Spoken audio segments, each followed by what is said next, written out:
Hello.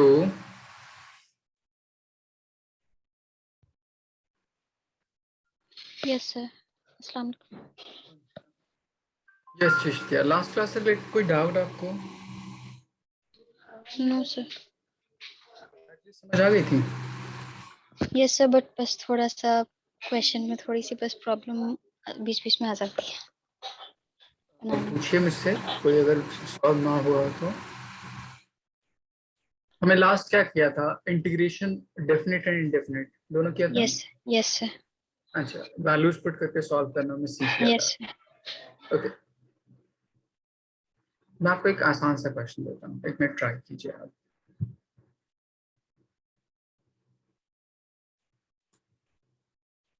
1/2 integration 1/√x minus 1/x² from 1 to 4। आप मुझे इसको इंटीग्रेट करके दिखाइए।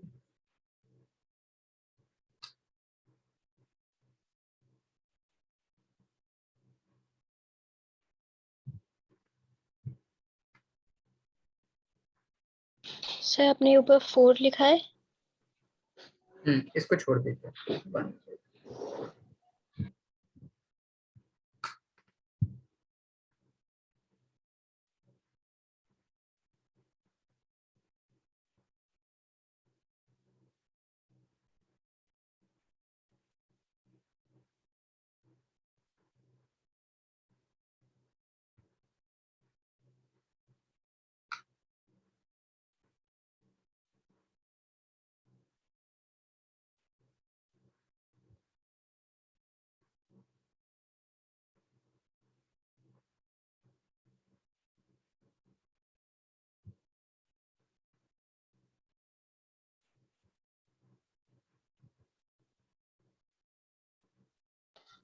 सर अंदर का जो है सर वो तो sir log equals to 1/x आ जाएगा, बट सर वो 4 और 1 क्या है?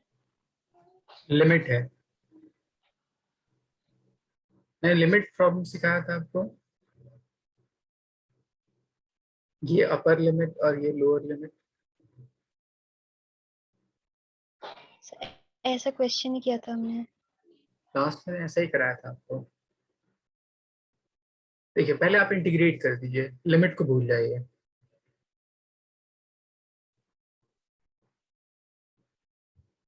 Yes sir, log equals to 1/x। पहले का लॉग आएगा। नहीं, देखिए यहाँ पे सर पावर कितना है वैसे ये। आएगा x 1 - 1 dx। अभी एक्स पावर कितना आएगा यहाँ पे ये टर्म। सर -1/2 हम्म ऊपर जाके। -1/2। अब क्या होता है फॉर्मूला, जितना पावर होता है उसमें 1 प्लस करते हैं, उतनी टर्म से डिवाइड कर देते हैं। तो हो जाएगा -1/2 +1।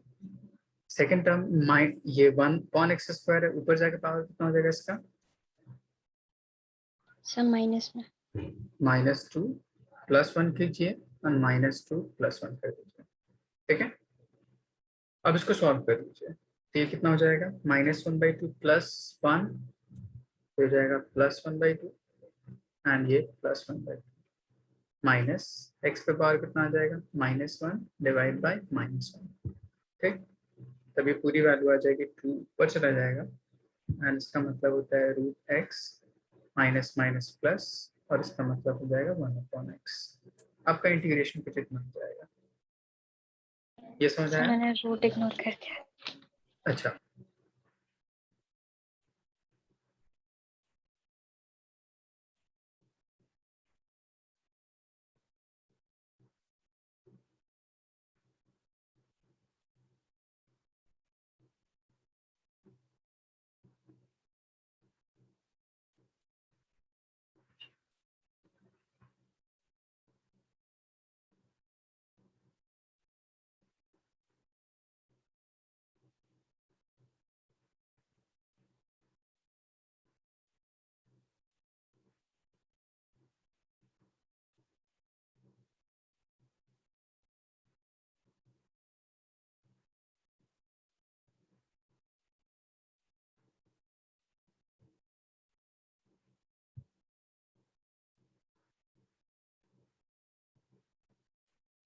Yes sir.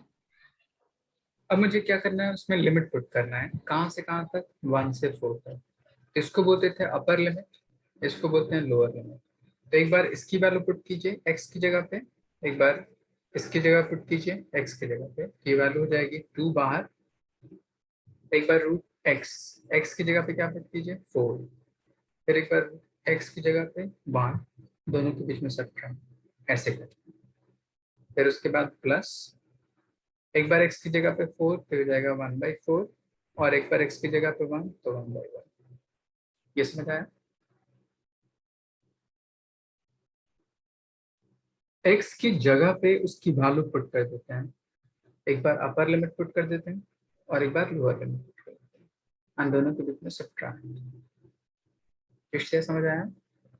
सर ये रूट 4 -1 रूट 1 कैसे? यहाँ पे फंक्शन क्या है, रूट एक्स है, यस सर यस। तो उसके बेस पे जैसे मैं एक आसान सा एक एग्जांपल आपको और देता हूँ कि क्यों मैं ऐसे कर रहा हूँ। हमने पढ़ा था क्लास 9 में polynomial of x is equals to 2x - 4, और मैं अगर आपसे पूछूं कि p at 1 की वैल्यू फाइंड कीजिए तो इसकी वैल्यू कितनी होगी?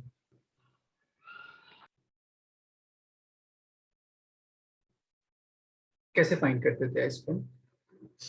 तो आप ये बोलती हूँ कि x की जगह पे मुझे 1 दिख रहा है, तो जहां जहां x है वहां वहां 1 पुट कर दीजिए, तो ये कितना हो जाता है, 2 × 1 -4 विच इज इक्वल टू कितना, -2। ऐसे होता है। ये समझ आया? Yes sir. सिमिलरली यहाँ पे कोई भी फंक्शन गिवन है, जहां जहां x है वहां वहां एक बार अपर लिमिट पुट करना है 4, जहां जहां x है वहां वहां, एंड दूसरा x की जगह पे 1 पुट करना है। इसको बोलते हैं हम लोग अपर लिमिट एंड इसको बोलते हैं हम लोग लोअर लिमिट। दोनों क्या कर देना है, पुट करके सब्ट्रैक्ट कर देना है। आई बस समझ? सर वो आ गया, बट ये ब्रैकेट के अंदर जो हमने -√1 लिखा है, √4 तो आ गया, बट अपर लिमिट पर इनपुट किया पहली बार, यस सर। फिर लोअर लिमिट पुट करना है दूसरी बार में, एंड दोनों के बीच में सब्ट्रैक्ट साइन। Okay sir. देखिए क्यों किया मैंने, मैंने आपको लास्ट क्लास में इसका ग्राफिकल रिप्रेजेंटेशन सिखाया था। मैंने ये कहा था कि कोई भी ग्राफ अगर आपको ऐसे दे रखा हो, ऐसे दे रखा हो कोई ग्राफ, आपको एरिया कहाँ से कहाँ तक निकालना है, तो उसकी अपनी लिमिट होगी कि मुझे इस पोजीशन से किसी इस पोजीशन तक एरिया निकालना है। तो उसमें क्या होता है, लिमिट डिफाइंड होता है वहां से वहां तक जहां तक मुझे निकालना है उसके अकॉर्डिंग। तो देखिए अगर मैं इस पर्टिकुलर का कोऑर्डिनेट देखूं, तो यहाँ से यहाँ तक का कोऑर्डिनेट सपोज कर लीजिए a है, और यहाँ से यहाँ तक का कोऑर्डिनेट सपोज कर लीजिए कितना है, b। तो अगर मैं उस पोजीशन की जगह पे a पुट करूंगा तो वो इतना एरिया दे देगा आपको। आया बात समझ? Yes sir. लेकिन अगर मैं उसी की जगह पे पोजीशन b पुट करता तो b ओरिजिन से वहां तक पूरा एरिया बताएगा। तो ये आपको पूरा एरिया बताएगा एंटायर रीजन का, यहाँ से तो मुझे निकालना कौन सा पार्ट है,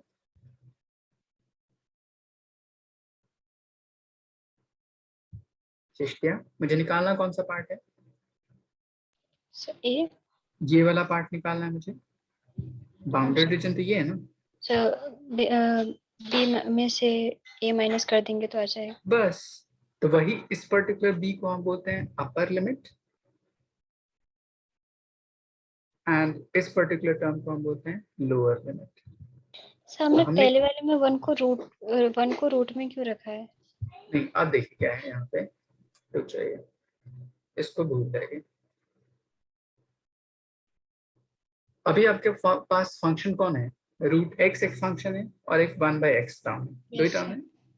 तो आप 2 बाहर रख लीजिए, रूट एक्स है तो एक बार x की जगह पे मैं क्या पुट करूंगा, 4 which is equal to b, बोल सकते हैं। Yes sir. तो x यहाँ पे सिंपल x नहीं है, रूट के अंदर x है, तो जो भी फंक्शन हो उसकी जगह पे वैल्यू पुट कर दीजिए। हो गया ये? तो किसकी वैल्यू है, b की वैल्यू है। और उसी तरह ए की भी वैल्यू पुट करेंगे यहाँ पे, तो उसी तरह मैंने पुट कर दिया ए की वैल्यू। तो ये बी हो गया और ये ए होगा। अब दोनों को मुझे क्या करना पड़ेगा, सब्ट्रैक्ट, ताकि ये सर मुझे अगर या रूट है तो हम इसको रूट में ही रख के करना पड़ता है। हाँ, जो फंक्शन जिस बेस पे है, अगर यहाँ पे एक्स स्क्वायर होता तो उस पे स्क्वायर करते हैं।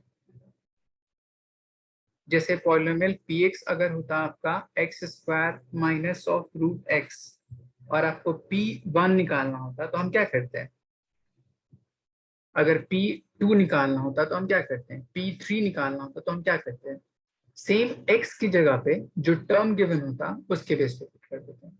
सपोज कर लीजिए पी एट फोर निकालना है, तो एक्स की जगह पे मैं फोर पुट करूं, अगर उस पर स्क्वायर है तो उस पर स्क्वायर हो जाएगा, एक्स की जगह पे फोर पुट करूं, अगर उस पर रूट है तो उस पर रूट हो जाएगा।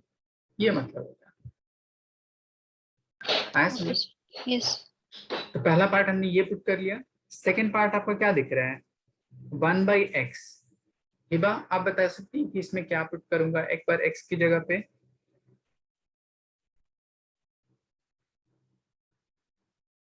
हिबा मेरी आवाज आ रही है आपको?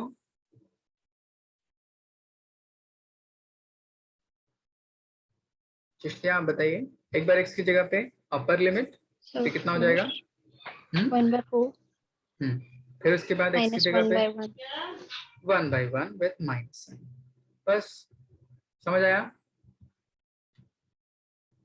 Yes sir. ओके, इसको नोट डाउन करिए। हिबा मेरी आवाज आ रही है आपको?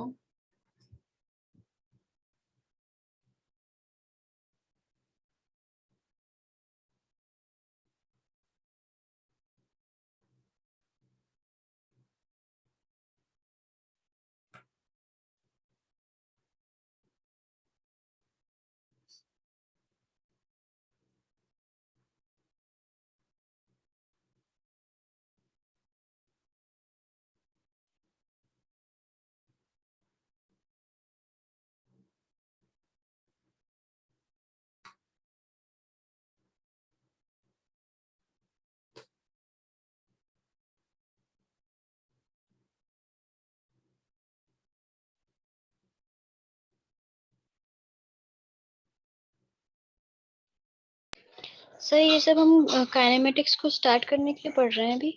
जी, क्योंकि काइनेमेटिक्स में इन सारी चीजों का यूज होगा। Okay sir.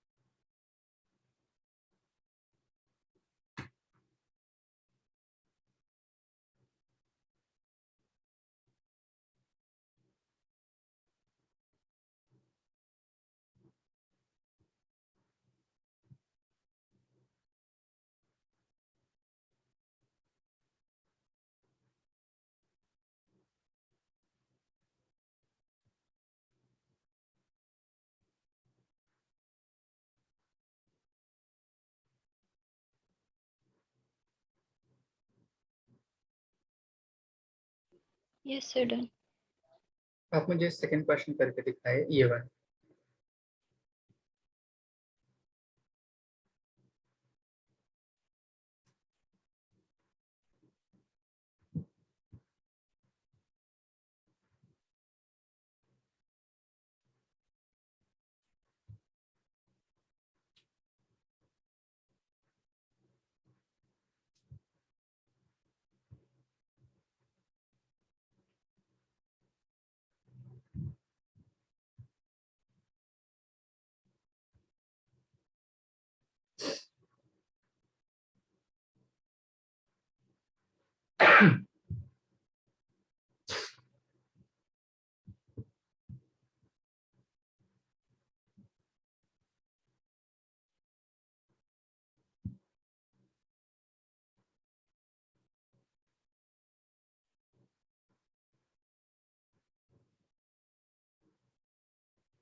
Sir sin π/6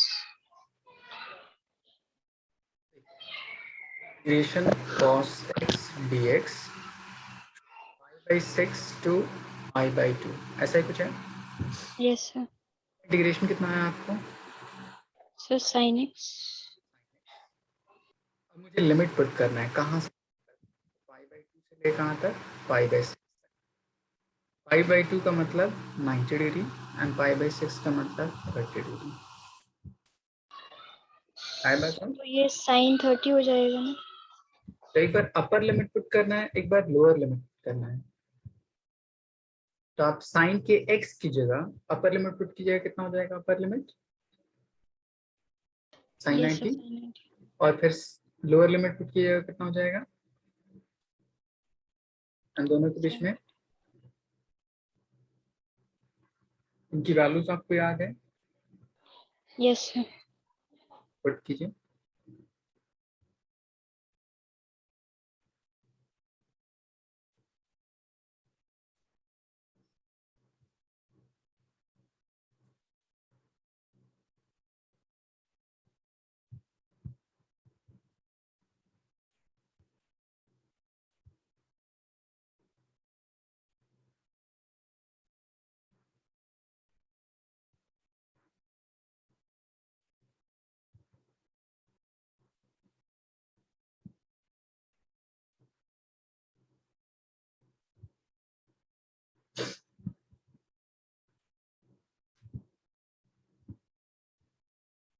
sir 1/2। सही है। ओके, तो हमने ये सारी चीजें करना सीख लिया। ठीक है, एक मैं लास्ट चीज मैं आपको बताता हूँ, लॉग, लॉगरिथमिक फंक्शन। देखिए लॉग होता क्या है, कुछ भी नहीं, एक्सपोनेंशियल का जस्ट रिवर्स फॉर्म। अगर आपको लिखा जाए 2 पे पावर 3 तो इसकी वैल्यू कितनी होती है? सर 8। अगर मैं बोलूँ 5 पे पावर 2 तो इसकी वैल्यू कितनी होगी? 25। ठीक। उसी तरह अगर मैं कोई नंबर लिखूं a⁻x और ये वैल्यू n के इक्वल आ जाए, ठीक हो सकता है। तो मैं यस। इस a को बोलता हूँ बेस और इस x को बोलता हूँ एक्सपोनेंशियल, और इस पूरे की वैल्यू n के इक्वल आती है। जैसे यहाँ पे a था 2 और उसका एक्सपोनेंशियल था 3, तब उसकी पूरी वैल्यू कितनी हो गई? 8। तो कोई एक ऐसा रिलेशन होना चाहिए ताकि उसके एक्सपोनेंशियल को डायरेक्टली उसके बेस एंड उस नंबर के बेस पे सॉल्व कर लिया जाए। आपने क्लास 8 में सॉल्व किया होगा कुछ इस तरह से relation, 8 to the power x is equals to 4 to the power 2। पूछा find the value of x, तो हम वहां पे क्या करते थे, उसके बेस को ब्रेक करते थे ताकि दोनों तरफ बेस सेम सेम हो जाए। सो मैं इस 8 को लिख सकता हूँ 2 पे पावर 3 एंड पावर के ऊपर power multiplication, so it will becomes 3x। आई बात समझ? Yes sir. उसी तरह 4 को हम क्या लिख सकते थे, 2 पे पावर 2 और इस पे पावर 2 है तो इसलिए 2 पे पावर 4 हो जाएगा। अब बेस सेम तो पावर आपस में क्या कर सकते हैं, इक्वेट, तो 3x इज इक्वल टू 4 और simply x is equal to 4/3, इतनी वैल्यू आई।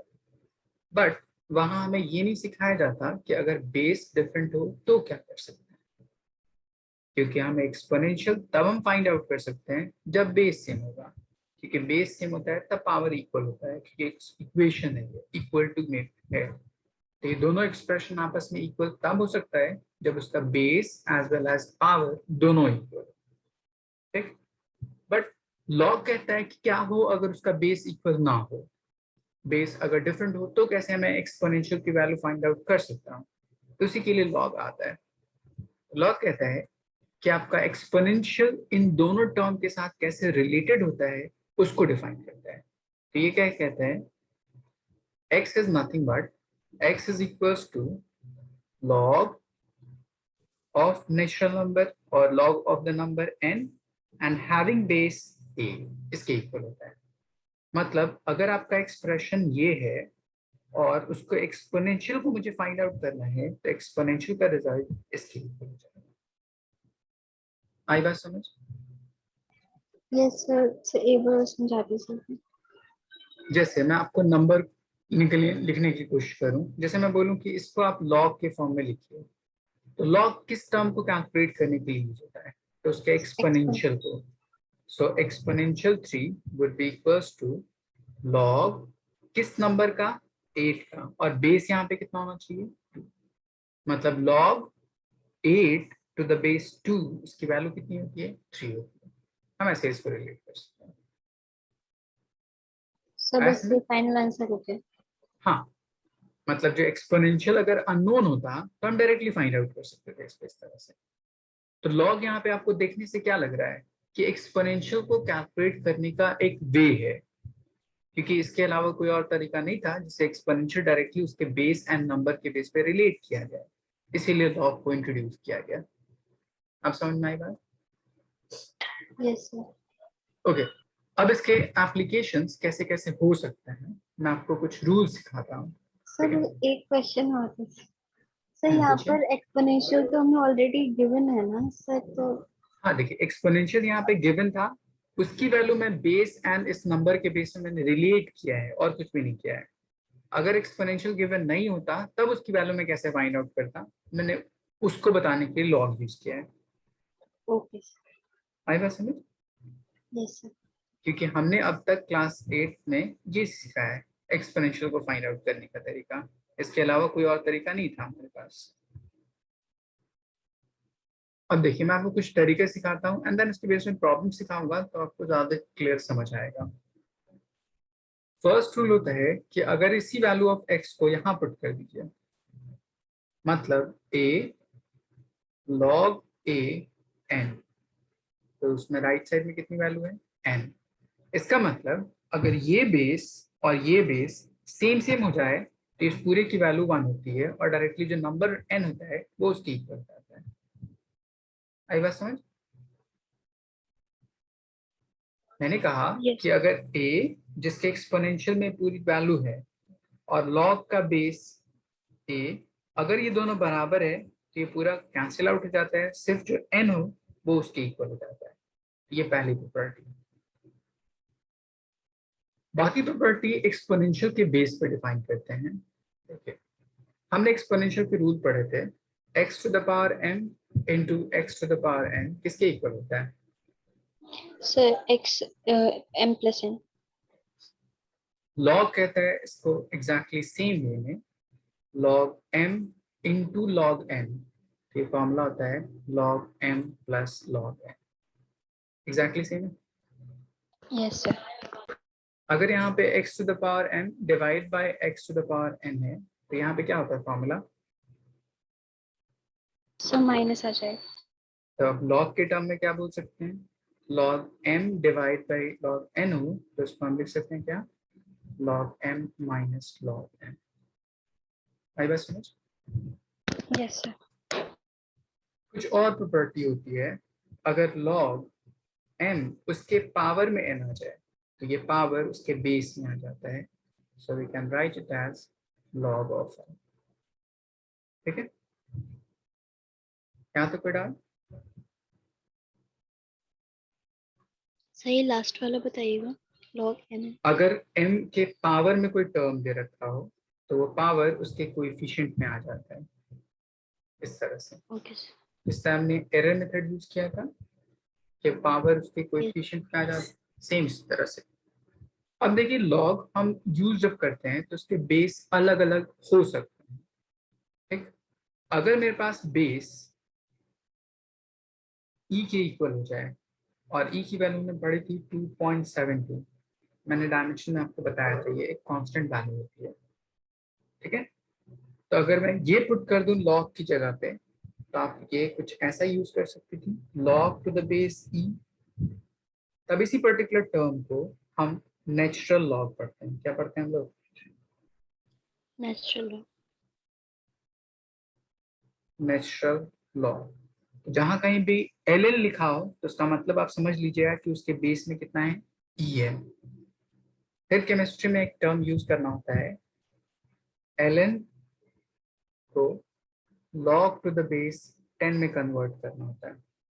तब इसको कन्वर्ट करने के लिए इस पर्टिकुलर टर्म को 2.303 से मल्टीप्लाई, ये बात समझ में आई? सर लास्ट वाला नहीं। अगर log to the base e है, मतलब नेचुरल लॉग है, उसको log टू द बेस 10 में मुझे कन्वर्ट करना हो तो इस पर्टिकुलर कोएफिशिएंट से मल्टीप्लाई करते हैं, वो एक दूसरे में कन्वर्ट हो जाता है। Sir log to the base यहाँ पर सर n है। नहीं, यहाँ पे ln लिखा है, ln। ln का मतलब देखिए यहाँ पे मैंने क्या लिखा, ln का मतलब ये लिखा ना, यस सर, यस और सर। इसको हम क्या पढ़ते हैं? Sir natural log। मतलब ये नेचुरल लॉग दे रखा है, मतलब इसका सर तो बेस ये कितना दोनों होगा? सेम हुए ना? हाँ, तो इसका बेस कितना होगा अभी? सर e ई। मुझे बेस किस में कन्वर्ट करना है, देखिए यहाँ पे 10। 10। मतलब बेस ई को बेस 10 में कन्वर्ट करते हैं तो इतने टर्म से मल्टीप्लाई करते हैं, कैसे याद रखिए। Okay sir. ठीक, आपको केमिस्ट्री में जब आप मोल कंसेप्ट पढ़िएगा एंड कैलकुलेट कीजिएगा पीएच वैल्यू अलग अलग सॉल्यूशन के लिए, तो वहां पे हर जगह आप सेम इस पर्टिकुलर एक्सप्रेशन को यूज कीजिएगा, क्योंकि pH value is nothing but log to the base 10 concentration of hydrogen atom, उसके इक्वल होता है। या पढ़िएगा अभी आगे। यहाँ तक कोई डाउट? No sir. ओके, इस प्रॉपर्टी को लिख लीजिए, मैं आपको कुछ इस पे बेस्ड क्वेश्चन देता हूँ। हिबा, मेरी आवाज आ रही है आपको? सर हाँ अब आ रही है सर, वो डिस्कनेक्ट हो गया था, स्क्रीन शो नहीं हो रही। अच्छा अच्छा, मैंने लॉग बताया, मैं आपको लॉग समझा देता हूँ कि लॉग है क्या। ठीक है, यस सर। देखिए हमने क्लास 8 में एक्सपोनेंशियल का रूल पढ़ा था कुछ इस तरह, अगर 8 पे पावर अगर x हो एंड 4 पे पावर 2 हो तो मुझे x की वैल्यू फाइंड आउट करनी है। तो हम वहां पे पढ़ते थे कि आप दोनों को सेम बेस में ब्रेक कर दीजिए, तो 8 को ब्रेक कीजिएगा 2 पे पावर 3, 4 को ब्रेक कीजिएगा 2 पे पावर 2, तो 2 पे पावर 3 उस पे पावर x हो जाएगा, इसलिए पावर के ऊपर पावर मल्टीप्लीकेशन होता है, तो इसीलिए 2 पे पावर 3x हो सकता है। उसी तरह यहाँ पे 2 पे पावर 2 और उस पे पावर 2, तो 2 पे पावर 4 लिखा जा सकता है। ये बात समझ में आई? यस बा? सर। अब यहाँ से बेस सेम है तो पावर हम क्या करते हैं, इक्वेट कर देते हैं, तो वहां से x की वैल्यू फाइंड आउट हो जाती है। ये समझ आया? Yes sir. लेकिन अगर मान लीजिए कि आपका बेस अगर इक्वल ना हो, तब कैसे कैलकुलेट किया जाए उस पर्टिकुलर टर्म को? तब उसके लिए एक मैथमेटिक्स डिफाइन की गई जिसको हम क्या बोलते हैं, लॉग या लॉगरिथमिक फंक्शन। वो क्या कहता है, कोई भी number a to the power अगर x है और उस पूरे की वैल्यू अगर n के इक्वल है, तो x is equals to log n to the base a, इसके इक्वल होगा। मतलब अगर आपको कोई एक्सप्रेशन दे रखा है जिसमें a बेस है और x पावर है, एक्सपोनेंशियल है, तो इस एक्सपोनेंशियल की वैल्यू मुझे अगर डायरेक्टली फाइंड आउट करनी हो तो उसके लिए लॉग इंट्रोड्यूस करते हैं। आई बात समझ? Yes sir. अब उस लॉग की सर कुछ ये लास्ट प्रॉपर्टी में है। रिपीट कर दीजिए, वॉइस ब्रेक हो रही थी। मैंने कहा कि कोई भी बेस, यहाँ पे देखिए क्या है a, और एक्सपोनेंशियल यहाँ पे क्या है x, तो मुझे x की अगर वैल्यू फाइंड आउट करनी हो in relation with this particular base and this particular n, तो उसके लिए log यूज करते हैं। तो log कहता है exponential is equals to number to the base a, इस तरह से रीड आउट करते हैं। एंड ये उसकी कुछ प्रॉपर्टी है, वो एग्जैक्टली सेम जैसे हम एक्सपोनेंशियल की प्रॉपर्टी यूज करते थे, उसी चीज का जस्ट उल्टा है और कुछ भी नहीं। तो इसको एक बार नोट डाउन करिए, मैं आपको कुछ क्वेश्चन बताता हूँ, आपको चीजें ज्यादा समझ आएंगी। Okay sir. कुछ वैल्यूज याद रखिएगा। नेचुरल लॉग 1, इसकी वैल्यू हमेशा 0 होती है। नेचुरल लॉग 2, इसकी वैल्यू होती है 0.7। नेचुरल लॉग 3, इसकी वैल्यू होती है 1.1 एंड नेचुरल लॉग 5, इसकी वैल्यू होती है 1.6। अगर ये आपको चार वैल्यूज याद है, आप सारी वैल्यूज कैलकुलेट कर सकते हैं।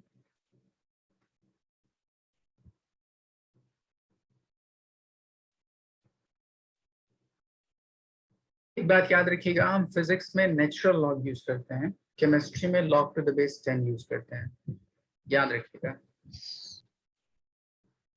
वैसे आपको वहां पे बता दिया जाएगा लॉग टू द बेस 10 है, लॉग टू द बेस ई है,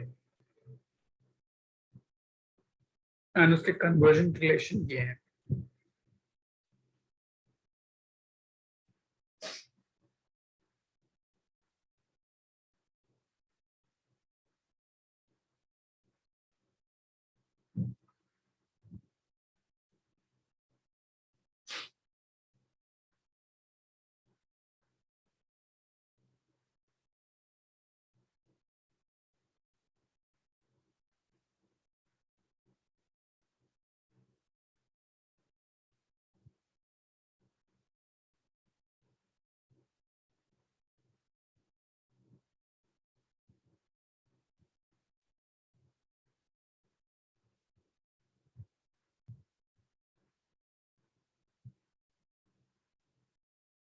बात लिख लिया आपने?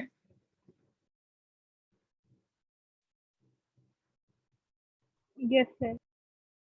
चिश्तिया आपने लिख लिया? Yes, sir. ओके। अब देखिए सुबह मैं क्वेश्चन देता हूँ आसान सा। अगर आपसे बोले कि फाइंड द वैल्यू ऑफ, पहला अगर आपसे बोलूं लॉग 20 की वैल्यू फाइंड कीजिए, मैं आपको एक क्वेश्चन करके दिखाता हूँ कैसे फाइंड आउट कर सकते हैं। तो इस 20 को आप किस किस तरह से लिख सकते हैं? आप इसको इस तरह से लिख सकते हैं, लॉग 4 इंटू 5, या इसको लिख सकते हैं 2 इंटू 10, बात बराबर है, सेम ही टर्म हो सकता है। तो मैं इसको ब्रेक कर सकता हूँ इस तरह। यहाँ पे देखिए दोनों के बीच में प्रोडक्ट है, तो हमारे पास एक फॉर्मूला था प्रोडक्ट के लिए। अगर log m इंटू एन हो तो किसके इक्वल होता है? log m प्लस एन के इक्वल होता है। इस पर्टिकुलर फॉर्मूले को यहाँ पे यूज करूंगा, ये हो जाएगा ln 4 प्लस ln 5। इसकी वैल्यू तो हमें पता है, इसकी वैल्यू नहीं पता, तो मैं इसको ऐसे भी तो ब्रेक कर सकता हूँ, 2 पे पावर 2 प्लस ln 5, ऐसे लिख सकता हूँ। चिश्तिया सर हम यहाँ पर एलन क्यों यूज कर रहे हैं? क्योंकि आपको क्वेश्चन ln के टर्म में गिवन होगा। मैंने अभी कहा आपको पूरी फिजिक्स में आपको नेचुरल लॉग यूज किया जाता है, log to the base 10 use नहीं होता।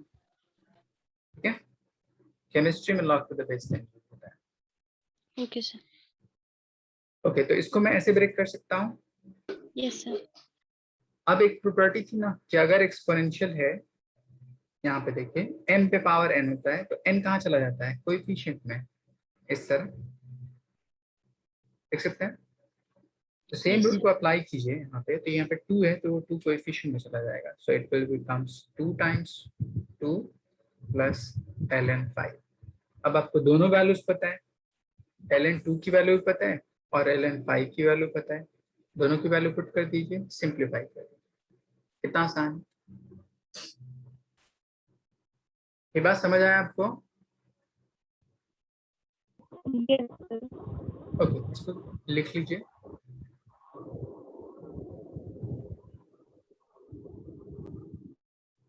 आप मुझे इसकी वैल्यू सॉल्व करके बताइए। सर सेकंड स्टेप में वैल्यू पुट नहीं कर सकते थे? आपको ln 4 की वैल्यू नहीं पता थी, तो 4 को पहले ब्रेक कर लेते हैं। आपको सिर्फ ln 5 की वैल्यू पता है, तो ln 4 को फिर ब्रेक करना पड़ता है, देन उसके बेस पे सॉल्व करना पड़ता है, इसीलिए।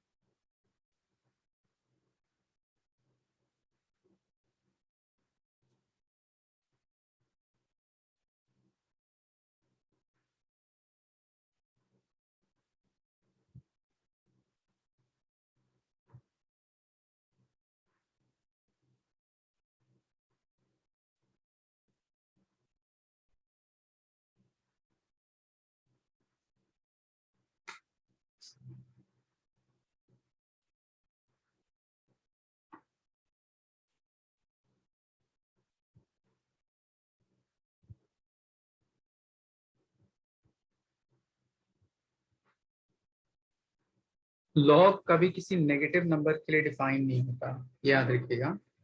लॉग के साथ हमेशा पॉजिटिव वैल्यू होगी।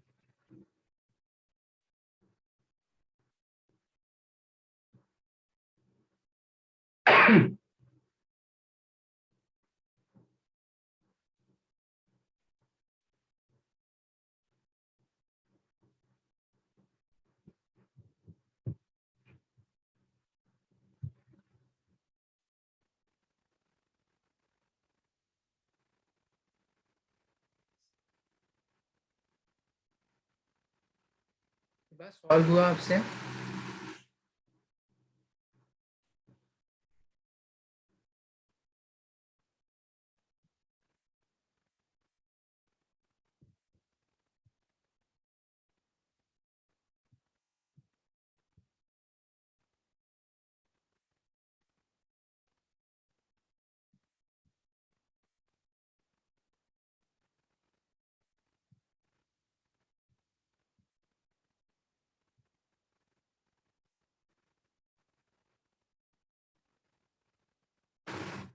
बस सॉल्व हुआ आपसे इसकी वैल्यू।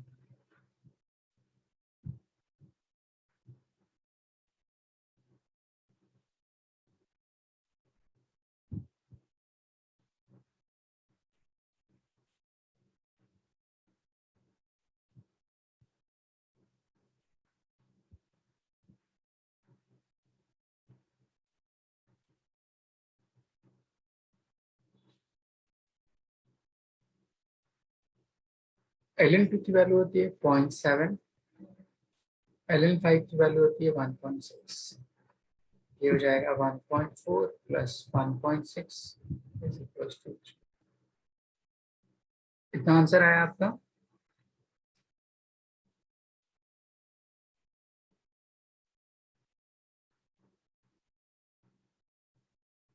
हिबा मेरी आवाज आ रही है आपको?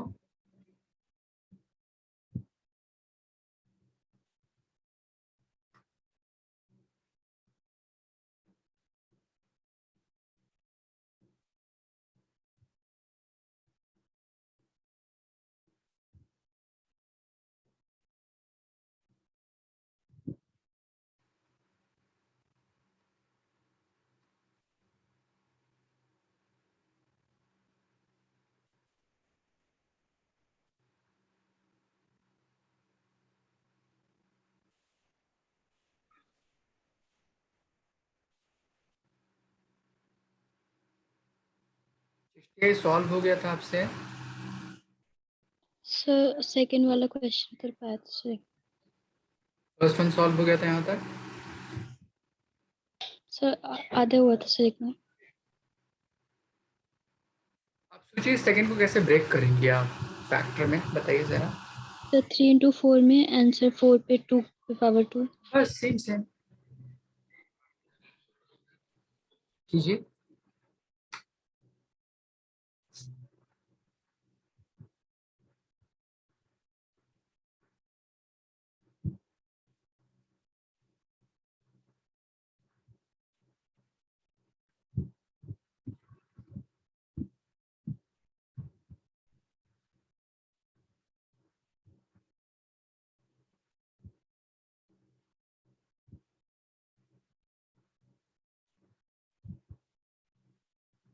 सर 2.5।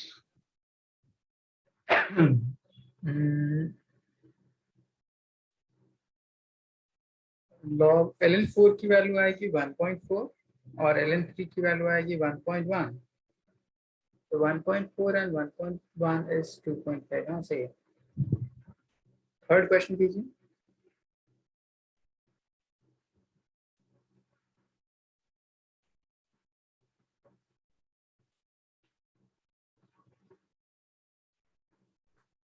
हिबा मेरी आवाज आ रही है आपको?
सॉल्व हुआ चिश्तिया? सर 0.5 से ये तो 1/2 में हो सकता है। हाँ, फिर 1/2 कैसे ब्रेक करिएगा?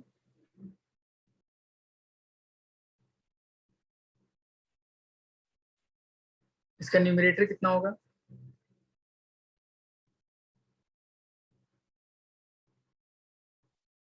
क्या ऐसे लिख सकते हैं?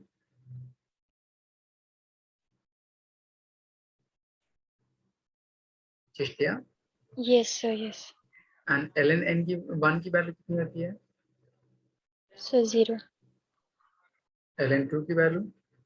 सर 0.7। तो पूरी वैल्यू कितनी आ गई? ठीक है, यस। तो इस तरह आप लॉग एंड उसकी वैल्यू जितने भी टर्म गिवन हो उसके अकॉर्डिंग आप फाइंड आउट कर सकते हैं। इसके अलावा कुछ भी एक्स्ट्रा नहीं होता। ठीक है, तो यहाँ तक हमने लॉग लॉग खत्म कर लिया, जो मैथमेटिकल पोर्शन था वो पूरा खत्म कर लिया। अब हम शुरू करते हैं थर्ड चैप्टर से। ठीक है, yes sir. Okay. Third chapter actually में फिजिक्स का सबसे इम्पोर्टेंट मैकेनिक्स। अगर मैं आपसे पूछूं मैकेनिक्स डिफाइन करने के लिए तो आप क्या बोलिएगा? तो आप ये बोलिएगा वो सर पर्टिकुलर, हाँ बोलिए। सर जिसमें मोशन लर्न करें। सारी चीजें, मोशन एंड रेस्ट दोनों, तब उस पर्टिकुलर स्टडी ऑफ फिजिक्स को मैकेनिक्स बोलते हैं। मैकेनिक्स सिंपली डिफाइन कर सकते हैं the branch of physics deals with study of body at rest or in motion, तब उस पर्टिकुलर स्टडी को हम मैकेनिक्स बोलते हैं। अब मैंने यहाँ पे दो वर्ड में ब्रेक किया, एक मैंने कहा रेस्ट की स्टडी और एक मैंने कहा मोशन की स्टडी। रेस्ट की स्टडी के लिए उसको हम स्टैटिक्स बोलते हैं एंड मोशन की स्टडी के लिए उसको हम डायनामिक्स बोलते हैं। ठीक है, सो स्टैटिक्स का मतलब study of body which is either in equilibrium or at rest due to application of certain number of forces or interaction। तब वो बॉडी रिमेन्स अगर रेस्ट पे हो तब उस स्टडी को और उसके इंट्रैक्शन जो उस पर एक्ट कर रहे हैं ताकि वो बीइंग एट रेस्ट है, तब उन सारी स्टडी को हम स्टैटिक्स बोलते हैं। सर आपको एक what is topic, equilibrium? Equilibrium का मतलब उसमें कोई मूवमेंट ना हो, किसी एक ओके। पर्टिकुलर डायरेक्शन में कोई शिफ्टिंग ना हो, तो उसको इक्विलिब्रियम बोलते हैं। तो आपको दो तरह का इक्विलिब्रियम पढ़ना है, एक ट्रांसलेशनल इक्विलिब्रियम, एक रोटेशनल इक्विलिब्रियम। आगे आपको सब्सिक्वेंट टॉपिक आएंगे। तो इसका मतलब क्या होता है? Statics, study of body at rest और in equilibrium. Study of body at rest और इन इक्विलिब्रियम।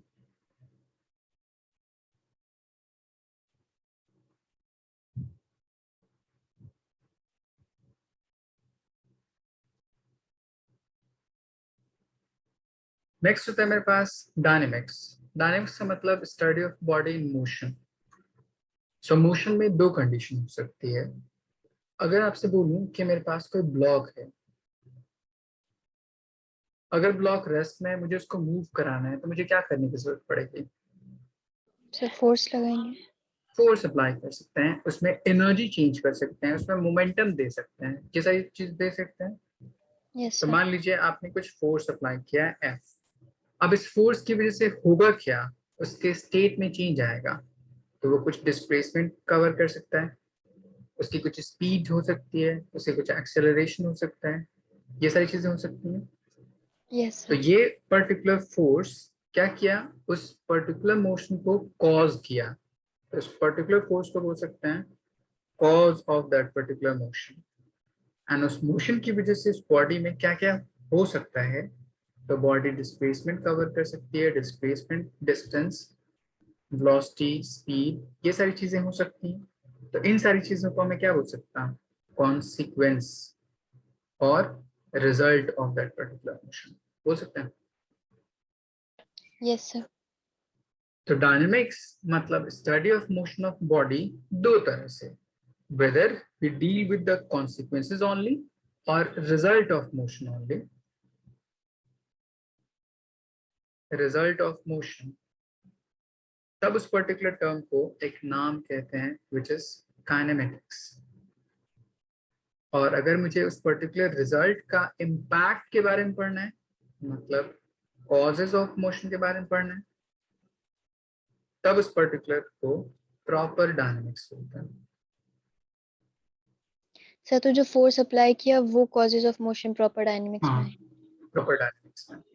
अब देखिए मैं इस एग्जांपल देखता हूँ, जैसे डिस्प्लेसमेंट, डिस्टेंस, ये सारी चीजें, distance, displacement, speed, velocity, acceleration, ये सारी चीजें कॉजेज ऑफ मोशन, मतलब कॉन्सिक्वेंसेज ऑफ मोशन और result of motion. Proper dynamics में बोल सकते हैं फोर्स, वर्क, एनर्जी, मोमेंटम, ये सारी चीजें जो उस मोशन को कॉज कराने के लिए रिस्पॉन्सिबल है, एंड सो इसको कॉजेज ऑफ मोशन। तो आपका third chapter and fourth chapter सिर्फ इस टर्म को डिफाइन करते हैं, एंड लेटर ऑन जितने भी चैप्टर हैं आपके 11th में वो सारे प्रॉपर डायनामिक्स को डिफाइन करते हैं। आई बस समझ? जिससे यहाँ तक कोई डाउट? No sir. ओके, पहले इतना नोट डाउन कीजिए, फिर मैं स्टार्ट करता हूँ काइनेमेटिक्स।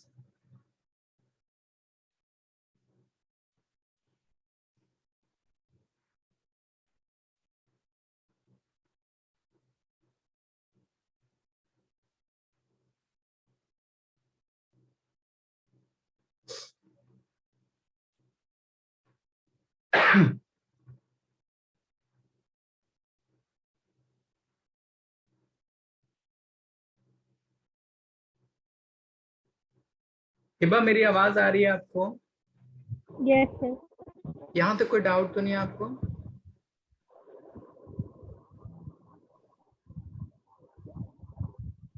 कोई टर्म आपको नजर ना समझ में आया हो? आ गया। ओके,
लिख लिया आप लोगों ने? Yes sir. हिबा, आपने लिख लिया? Yes sir. ओके, अब यहाँ से स्टार्ट करते हैं first part which is kinematics. Sir physics का 11 का सबसे टफ चैप्टर कौन सा है? कोई भी टफ चैप्टर नहीं है 11th में, तो सारे। सारे आसान हैं अगर आप ढंग से पढ़िए। बच्चे बोलते हैं कि रोटेशनल मोशन बहुत मुश्किल है, मेरे ख्याल में रोटेशनल मोशन बहुत आसान चैप्टर है, और किसी किसी को तो काइनेमेटिक्स ही बहुत मुश्किल लगता है, तो उसका क्या कहना है कि? उसमें कंसेप्ट बहुत ज्यादा है रोटेशनल मोशन में। वैसे तो आप अगर लॉज ऑफ मोशन बोलिए तो उसमें भी बहुत सारे कंसेप्ट हैं, तो हर चैप्टर अपने आप में एक अलग वेटेज रखता है। बस आप समझते जाइए, कोई मुश्किल कोई इजी नहीं होता, जो चीज समझ आती है वो सब आसान होता है। ठीक है, यस जितनी सर। सारी चीजें मैं आपको बताऊं वो चीज अगर प्रॉपर करते जाइए आपसे हर क्वेश्चन सॉल्व होगा, बट जितनी सारी चीजें मैं बताऊं उतना याद होना चाहिए। ओके, काइनेमेटिक्स सिंपली हम डिफाइन करते हैं, ये एक लैटिन वर्ड काइनेमा से बनता है। काइनेमा एक्चुअली में आपने कुछ इस फॉर्म में कहीं देखा होगा, इसको बोलते हैं, कभी देखा है इसको, ये वर्ड को? Sir cinema. इसका क्या मतलब होता है? Sir movie films. Movie film नहीं होता इसका मतलब, इसका मतलब होता है इमोशनल पिक्चर जहाँ डिस्प्ले होती है, वो मतलब होता है। ठीक ओके। है, इसीलिए जब मूवी स्टार्ट होती है तो वो एक अलग अलग प्रोड्यूसर का नाम आता है, emotional picture bye Yash Raj banner और बालाजी और समथिंग, तो वहां पे लिखा होता है इमोशनल पिक्चर, लिखा होता है ना। Yes sir. तो इसका जो एक्चुअल ओरिजिन है वो इस पर्टिकुलर वर्ड से है। सो इसका सिंपल मतलब क्या होता है, मोशन, और कुछ भी नहीं। तो यहाँ से हम डिफाइन करते हैं कि काइनेमेटिक्स का सिंपल मतलब क्या होता है, तो आप बोलिएगा the study of motion of body, सिर्फ consequences without considering its cause, तब उस स्टडी को हम काइनेमेटिक्स बोलते हैं। The study of consequences of motion of a body without considering its cause, तब उस पर्टिकुलर मोशन की स्टडी इज कॉल्ड,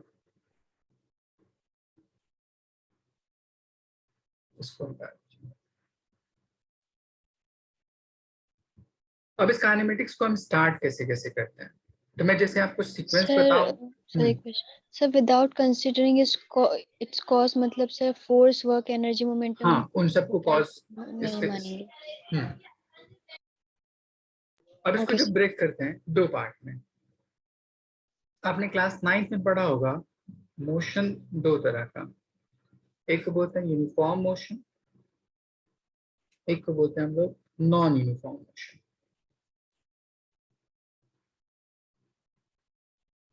कुछ याद है uniform motion non uniform motion किसको बोलते थे?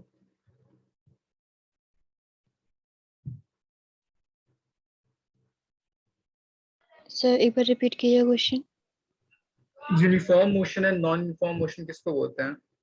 सर यूनिफॉर्म मोशन सर वो मोशन होता है सर जो स्ट्रेट लाइन में चलता है सर, कांस्टेंट स्पीड के साथ शायद। ऐसा बोल सकते हैं कि if a body covers equal distances in equal time gap तो उसको यूनिफॉर्म मोशन। अब आप सिंपल ये याद रखिए कि किसी पर्टिकुलर मोशन में अगर एक्सेलरेशन 0 हो तो उसको यूनिफॉर्म मोशन बोलते हैं, और अगर एक्सेलरेशन मेरे पास नॉन जीरो हो तो उसको नॉन यूनिफॉर्म मोशन बोलते हैं। कितनी बात समझ में आई? Yes sir. अब इस एक्सेलरेशन की वैल्यू अगर 0 हो जाए तो बाकी मेरे पास बच क्या गया, डिस्टेंस, डिस्प्लेसमेंट,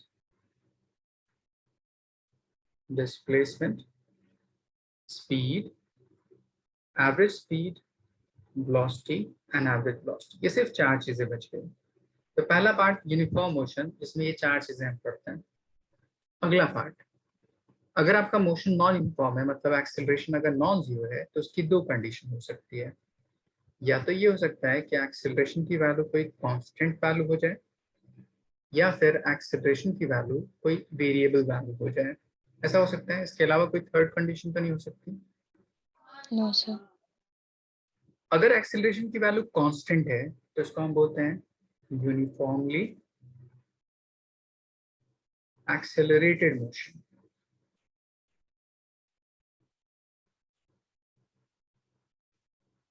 तब उस यूनिफॉर्मली एक्सेलरेटेड मोशन को हम फर्दर दो पार्ट में पढ़ते हैं, depending upon path horizontal direction में है या वर्टिकल डायरेक्शन में। तो हॉरिजॉन्टल पाथ के लॉन्ग जा रहा हूं या वर्टिकल पाथ के अलॉन्ग जा रहा है। अगर वर्टिकल पाथ के अलॉन्ग जाते हैं तो उसी पर्टिकुलर मोशन को हम फ्री फॉल कहते हैं या मोशन अंडर ग्रेविटी कहते हैं। दोनों बोल सकते हैं, फ्री फॉल बोल सकते हैं या नहीं तो मोशन बाय ग्रेविटी बोल सकते हैं। इन दोनों टर्म में चूंकि मेरे पास एक्सीलरेशन की वैल्यू कांस्टेंट है, सो इसको सॉल्व करने के लिए हम simple equation of motion use करते हैं। इक्वेशन ऑफ मोशन जो आपने क्लास 9th में पढ़ा था, v is equals to u plus at, s is equals to ut plus half at square and v square is equals to u square plus 2s। आई बात समझ यहाँ तक? Yes sir. कि भाई यहाँ तक कोई डाउट?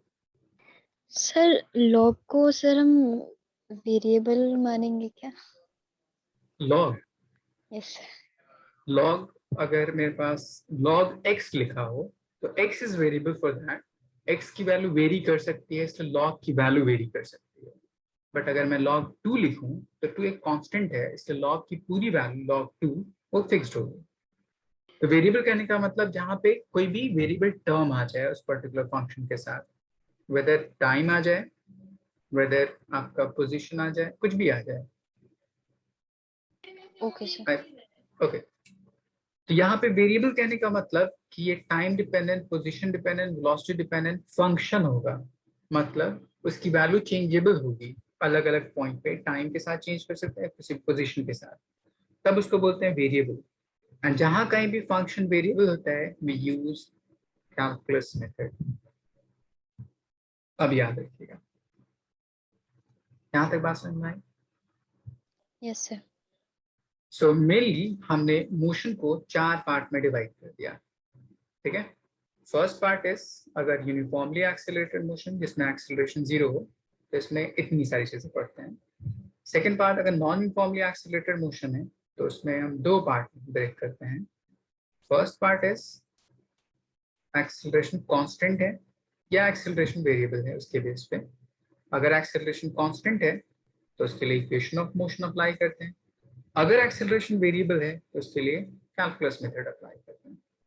अगर आप इस तरह से क्वेश्चन को अप्रोच कीजिएगा तो आई थिंक हर क्वेश्चन आपसे सॉल्व होगा। यहाँ तक कोई डाउट? No sir. तो जैसे जैसे मैं बता रहा हूँ वैसे वैसे आप याद रखते जाइए, ठीक है, कब मैं कौन सा इक्वेशन यूज कर सकता हूँ डिपेंडिंग अपॉन द क्वेश्चन। हर जगह कैलकुलस नहीं इस्तेमाल करते और हर जगह इक्वेशन ऑफ मोशन इस्तेमाल नहीं करते। तब इस पूरे चैप्टर को हम 4 पार्ट में पढ़ते हैं। फर्स्ट पार्ट ये है, सेकेंड पार्ट ये है, थर्ड पार्ट ये है एंड फोर्थ पार्ट ये है। एंड इसके बाद एक टॉपिक बच जाता है रिलेटिव मोशन एंड एक ग्राफ। इतना ही अमाउंट आपका चैप्टर है। आपके एनसीईआरटी में सीक्वेंस बहुत इधर उधर हौच पौच मिक्सअप है, आप इस तरह सीक्वेंस वाइज पढ़े ज्यादा बेहतर है।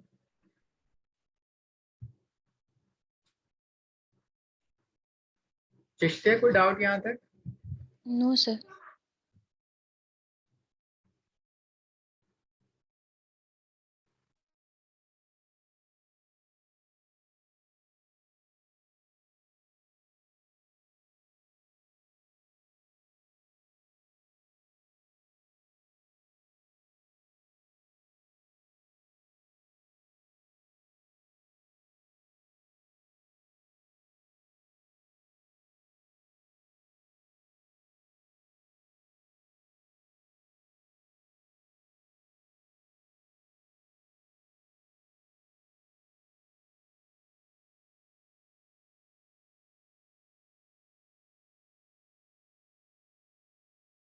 Written sir.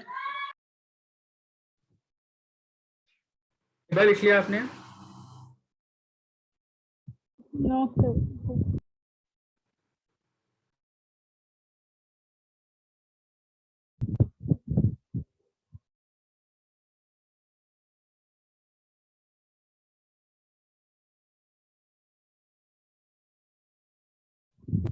सर लिख लिया।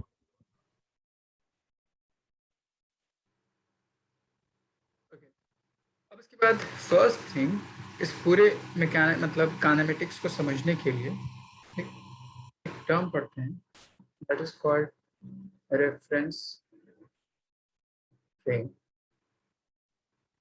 शायद आपने क्लास 9th में पढ़ा होगा इस चीज को, याद है क्या?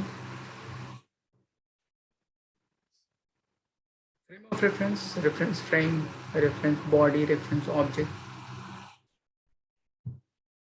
जिसे मैं आपको सिंपल एग्जांपल पर बताता हूँ।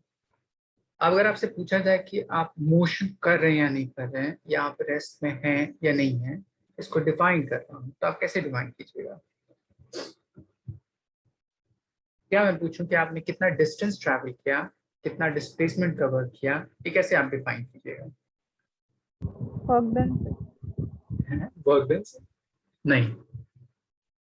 सर हम एक पॉइंट से दूसरे पॉइंट पर कितना शिफ्ट हुए हैं यस टाइम के साथ। तो अगर मैं आपसे ये पूछूं कि आप एक बहुत लार्ज ओशन में है जहाँ पे कोई पॉइंट आप कंसीडर नहीं कर सकते, एंड उसमें अगर मैं बोलूं कि आपने कितना डिस्टेंस ट्रैवल किया, डिस्प्लेसमेंट ट्रैवल किया, डिफाइन कीजिए, क्या आप डिफाइन कर पाएंगे? नहीं डिफाइन करेंगे सर क्योंकि वहां पे कोई आसपास रेफरेंस नहीं है। तो हम क्या करते हैं, कोई भी एक ऑब्जेक्ट, सपोज कर लीजिए मैंने कोई एक ट्री ले लिया, इसको एज अ रेफरेंस मान लीजिए। उस रेफरेंस के टर्म में अगर कोई इंडिविजुअल टाइम के साथ अपना पोजीशन चेंज नहीं करता, टाइम के साथ रिमेन्स इसी पॉइंट पे है, तो उसको मैं क्या बोल सकता हूँ कि वो रेस्ट पे है। But with passage of time अगर वो पोजीशन अपना चेंज करके किसी इस पॉइंट पे आ जाए, यहाँ से यहाँ तक, तब मैं बोल सकता हूँ कि इसके रिस्पेक्ट में उसने अपना पोजीशन चेंज किया है, तो उसने बेसिकली कुछ अमाउंट ऑफ डिस्टेंस कवर किया है। बोल सकते हैं। यस सर अगर ये ट्री यहाँ पे नहीं होती तो ये अपने पोजीशन को डिफाइन नहीं कर पाता, मैं कितनी दूर चल पाया, कितना नजदीक आ गया किसी बॉडी से। आई बात समझ? यस सर इसीलिए जितने भी इमोशनल पैरामीटर है, क्या मैंने कहा? सर अगर इमोशनल वो ट्री की पैरामीटर। जगह कुछ और सिंबल लगा देता तो हाँ, कोई भी ऑब्जेक्ट हो सकता था, स्टेशनरी बॉडी होनी चाहिए वहां पे, या कोई भी मूविंग बॉडी भी हो सकती है डिपेंडिंग अपॉन। बट मैं अभी कंसिडर कर रहा हूँ आसान वे में कोई स्टेशनरी बॉडी। आपको आगे एक टॉपिक पूरा पढ़ना है रिलेटिव मोशन, तो उसमें आप पढ़िएगा ऑब्जेक्ट स्टेशनरी हो, मूविंग हो, एक्सेलरेटिंग हो, हर चीज के लिए हम कैलकुलेशन जान सकते हैं, कैलकुलेट कर सकते हैं। तो अभी मैं कंसिडर कर रहा हूँ कि कोई स्टेशनरी बॉडी, कोई बिल्डिंग हो सकती है, पोल हो सकता है, कोई ट्री हो सकती है, कुछ भी रेफरेंस ले लीजिए, एंड उस रेफरेंस पे कोई ऑब्जर्वर बिठा दीजिए। तो ऑब्जर्वर इस पर्टिकुलर मैन को क्या बोलेगा कि रेस्ट में है, बट इस मैन को क्या बोलेगा वो कि मूविंग है। बोल सकता है। यस सर तो रेफरेंस फ्रेम डिफाइन करते हैं कोई भी कोऑर्डिनेट सिस्टम, बॉडी, जिसके रिस्पेक्ट में सारे इमोशनल पैरामीटर कैलकुलेट किए जाते हैं, उस पर्टिकुलर टर्म को हम रेफरेंस फ्रेम बोलते हैं। आई बस में सर एक बार फिर से जैसे डेफिनेशन मैंने यहाँ पे कहा कि अगर आप यहाँ पे कोऑर्डिनेट सिस्टम अज्यूम कर लेते हैं कुछ इस तरह से, ऐसे कोऑर्डिनेट सिस्टम बना लिया मैंने, तो मैं इसको क्या बोलता है कि वो ट्री अभी ओरिजिन पे है। अब उस ओरिजिन के रिस्पेक्ट में इस पर्टिकुलर इंडिविजुअल का कुछ डिस्प्लेसमेंट है, सपोज वो 5 मीटर पे खड़ा है, बट इस इंडिविजुअल ने यहां से यहां तक मूव कर लिया इस ओरिजिन के रिस्पेक्ट में। आई बात समझ? यस सर तब इस कोऑर्डिनेट सिस्टम हो, या कोई ऑब्जेक्ट हो, या कोई पोजीशन हो, जहां पे कोई ऑब्जर्वर बैठा हो, उसके रिस्पेक्ट में अगर सारे emotional parameter, distance, displacement, velocity, speed, acceleration, ये सारी चीजें कैलकुलेट की जाती हूँ, तब उस पर्टिकुलर रेफरेंस फ्रेम कहलाता है। ओके सर ये बात आपको समझ आया रेफरेंस फ्रेम का मतलब? Yes sir. तो आप बोलिएगा एनी ऑब्जेक्ट और कोऑर्डिनेट सिस्टम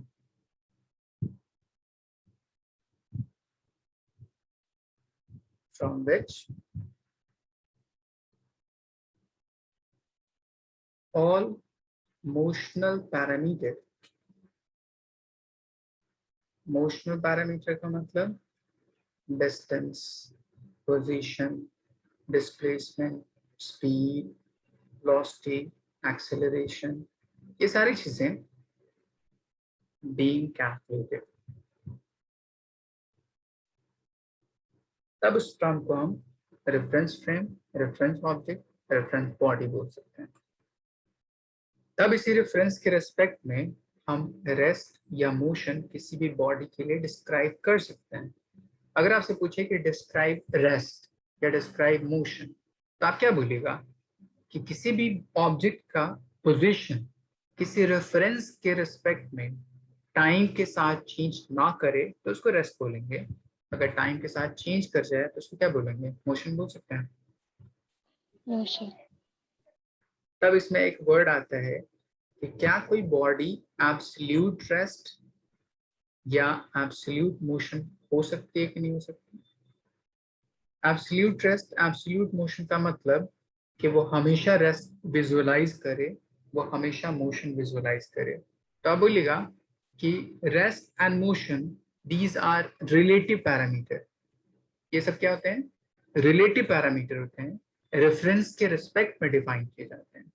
इसीलिए अगर मैं रेफरेंस किसी एक पॉइंट पे किसी एक बॉडी को मानूंगा तो उसके रिस्पेक्ट में रेस्ट में हो सकता है, बट किसी दूसरे के रिस्पेक्ट में वो क्या होगा? मोशन में हो सकता है। जैसे मैं एक बोलूं कि जो इंडिविजुअल्स है यहाँ पे, ये पहला वन जो कि रेस्ट में दिखाई दे रहा था स्पेड के रिस्पेक्ट में, हो सकता है। Yes sir. अगर आपके पास ये गाड़ी होती इस पॉइंट पे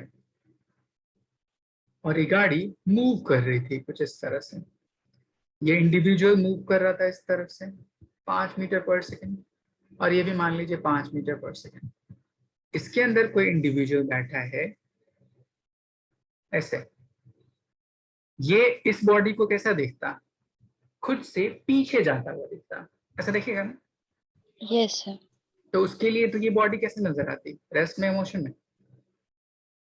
सर मोशन में आती बट पीछे जाती। पीछे की डायरेक्शन में।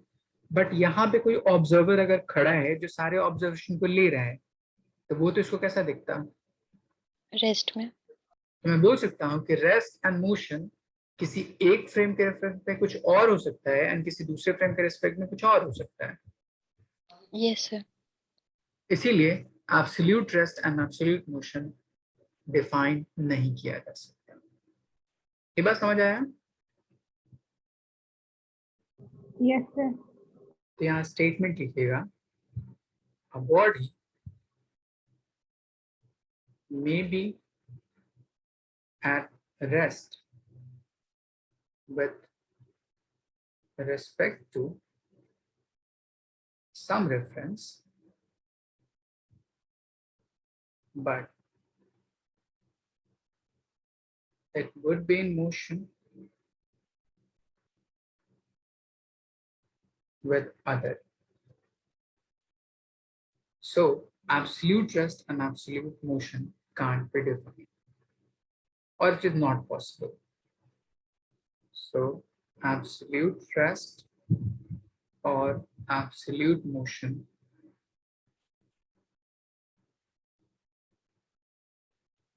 can't be possible.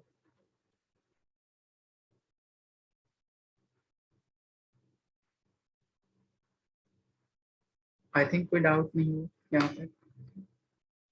No sir. Hiba कोई डाउट? No sir. ओके, इसको नोट डाउन कर लीजिए।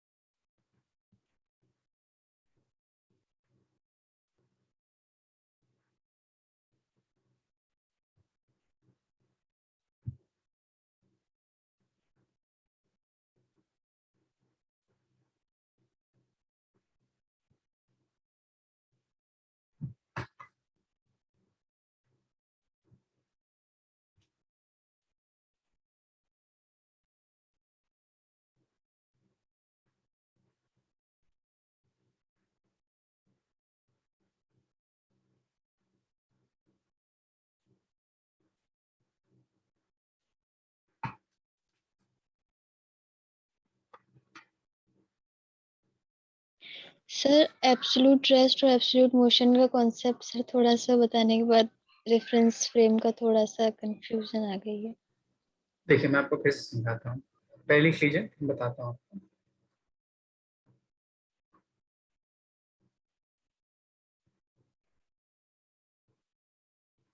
Yes sir, done. ये आपने लिख लिया। Yes sir.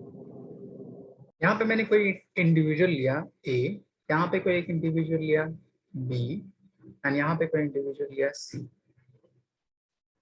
अब अगर मैं बोलूं कि ये जो बी इंडिविजुअल है वो ए के रिस्पेक्ट में कैसा बिहेव करेगा एंड सी के रिस्पेक्ट में कैसा बिहेव करेगा। सो ए के रिस्पेक्ट में रेस्ट और सी के रिस्पेक्ट में मूविंग। मूविंग। तो बोल सकता हूँ कि एक ही ऑब्जेक्ट अलग अलग रेफरेंस के रिस्पेक्ट में मोशन में हो सकता है, रेस्ट में भी हो सकता है। बट इसने कहा कि एब्सोल्यूट रेस्ट मतलब with respect to all frame of reference वो हमेशा रेस्ट में बिहेव करे। क्या पॉसिबल है ये? No sir.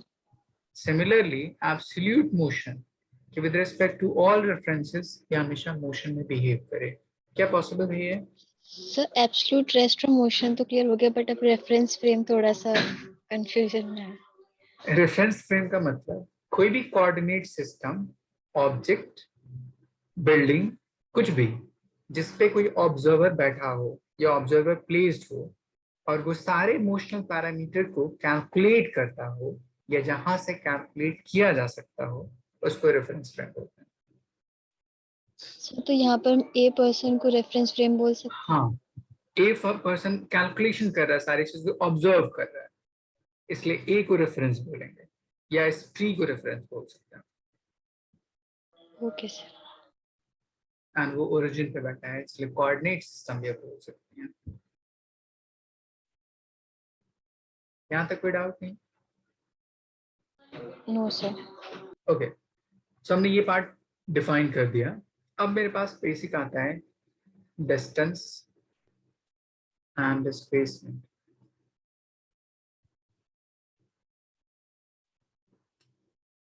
अब बचपन से डिस्टेंस एंड डिस्प्लेसमेंट पढ़ते होते आते होंगे, क्या होता है डिफाइन कर सकते हैं?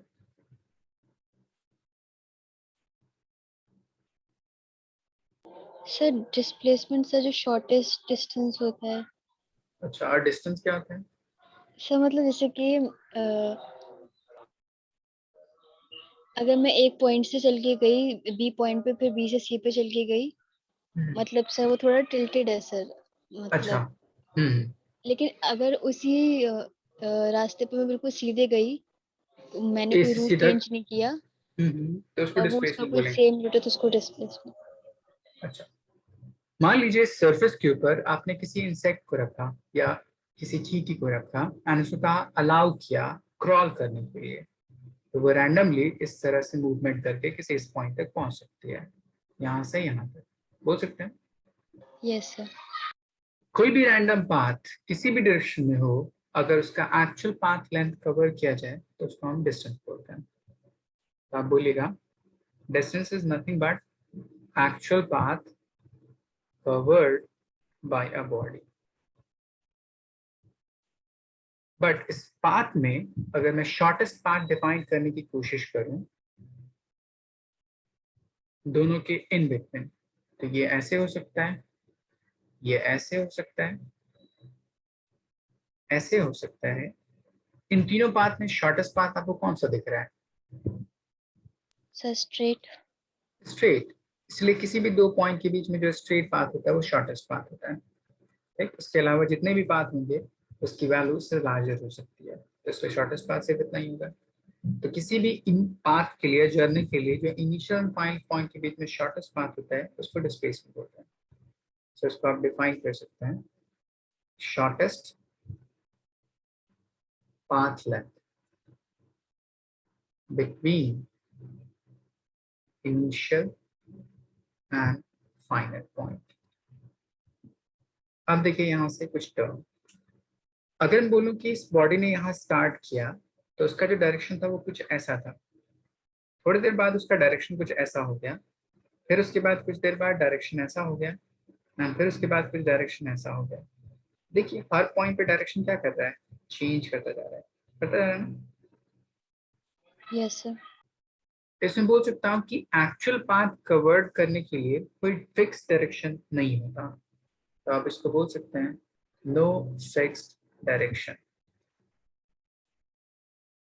बट डिस्प्लेसमेंट के लिए हमेशा एक ही डायरेक्शन पॉसिबल होगा इसी पाथ के अलॉन्ग। इस पाथ से किसी भी दूसरे पाथ के अलॉन्ग जाएगा तो उसमें डायरेक्शन चेंज कर जाएगा, इसीलिए फिक्स डायरेक्शन का अलॉन्ग होता है, फिक्स डायरेक्शन। एंड जिस क्वांटिटी के पास डायरेक्शन फिक्स्ड होता है एंड उसके पास कुछ मैग्नीट्यूड भी होता है उसको हम वेक्टर बोलते हैं एंड इसको हम स्केलर बोलते हैं। आई बात समझ? Yes sir. दोनों ही पाथ लेंथ है। पाथ लेंथ को अगर मेजर करूं तो इसकी यूनिट, ऐसा यूनिट इज मीटर एंड इसकी भी यूनिट क्या होगी, मीटर। ये सिंपल सा स्टेटमेंट उसके बेस पे डिफाइन किया। अब एक रिलेशन कहता है कि डिस्टेंस एंड डिस्प्लेसमेंट के बीच में क्या होना चाहिए। तो देखिए एक नेक्स्ट टर्म डिफाइन करते हैं, relation between distance and displacement.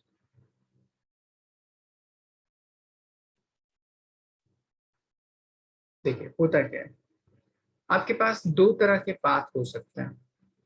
पहला, अगर मैं स्ट्रेट पाथ ले लूं, स्ट्रेट पाथ के लिए क्या डिस्टेंस एंड डिस्प्लेसमेंट आपस में इक्वल हो सकता है? सर क्या? स्ट्रेट पाथ के लिए क्या डिस्टेंस एंड डिस्प्लेसमेंट आपस में इक्वल हो सकता है? Yes sir. बट कोई भी अदर देन स्ट्रेट पाथ अगर मैं लूं, जैसे कोई कर्व पाथ ले लीजिए इस तरह,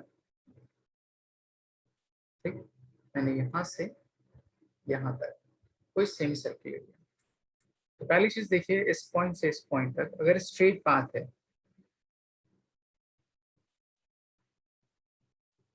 तब उस स्ट्रेट पाथ के लिए डिस्टेंस एंड डिस्प्लेसमेंट दोनों आपस में इक्वल होता है। But for any other path other than straight, अगर मैं यहाँ पे कैलकुलेट करूँ डिस्टेंस, तो डिस्टेंस क्या होगा, outer perimeter of this particular path, कुछ ऐसा हो सकता है।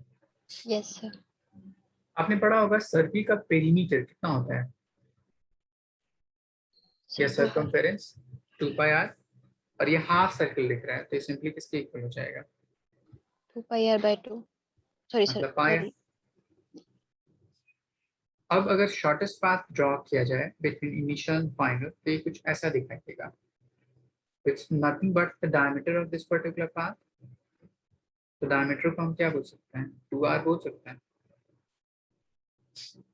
Yes sir. ये बात यस सर। यहाँ तक कोई डाउट? No sir. अब मैं अगर आपसे पूछूं कि इन दोनों में आपको लार्जर वैल्यू कौन सी दिख रही है, डिस्टेंस या डिस्प्लेसमेंट, तो क्या जवाब होगा? Sir distance. डिस्टेंस, क्योंकि डिस्टेंस में पाई है एंड पाई की value 3.14 which is greater than 2, तो यहाँ से बोल सकते हैं कि distance is greater than displacement. अगर मैं इस रिलेशन को एंड इस रिलेशन को कंबाइन करूं तो आप क्या बोल सकते हैं, डिस्टेंस या तो बड़ा होगा या बराबर होगा किसके, डिस्प्लेसमेंट के। तो अगर मैं दोनों का रेशियो पूछ लूं, distance upon displacement greater than equal to 1, ये कंपटीशन में पूछा जाता है। What is the ratio between distance and displacement, तो आप बोलिएगा ग्रेटर देन इक्वल टू, दोनों होगा। आई बात समझ क्या? Yes sir. ओके, इसको नोट डाउन कर लीजिए। कि भाई यहाँ तक कुछ डाउट तो नहीं?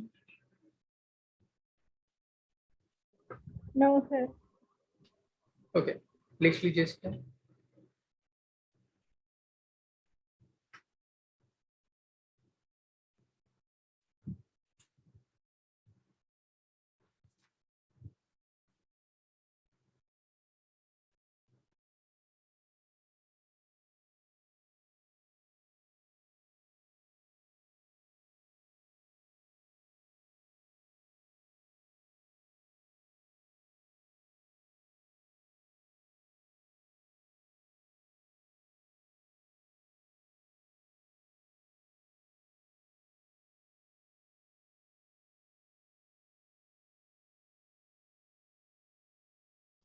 Yes, sir. Done.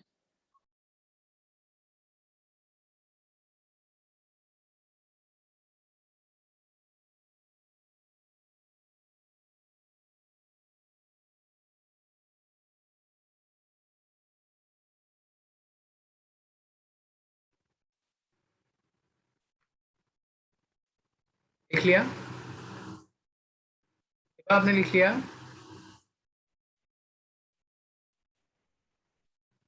Hello? Yes, sir. Okay then, इतना पढ़ के रखिएगा। फिर मैं इसके बेस में बहुत सारे अलग अलग क्वेश्चंस कैसे अप्लाई करते हैं, जो 9th में पढ़ा था वैसे नहीं, अब हम स्टैंडर्ड क्वेश्चन करते हैं। ठीक है, मैं आपको अप्लाई करना सिखाऊंगा, फिर आगे सारी चीज़ें डिफाइन करते हैं। Okay, sir. Okay then, Allah Hafiz. अल्लाह हाफ़िज़।